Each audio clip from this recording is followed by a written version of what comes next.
Guys, meron tayo ditong projector na pang-budget meal na pwede nating i-connect sa ating Android phone. At kapag nakakonect siya sa inyong Android phone, pwede nyo nang panoorin ng kahit anong gusto nyong palabas.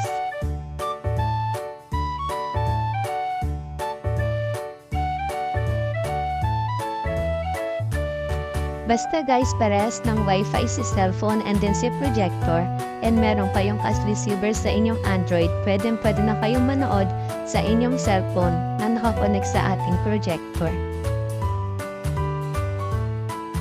Ito nga pala guys, ang T300 projector ng AUN Philippines na pang-budget meal na pwede na natin i-connect sa ating Android phone and pwede na kayong manood ng kahit anong gusto nyong movie. Kaya ano pang inaantay nyo? Click the yellow basket and check out now!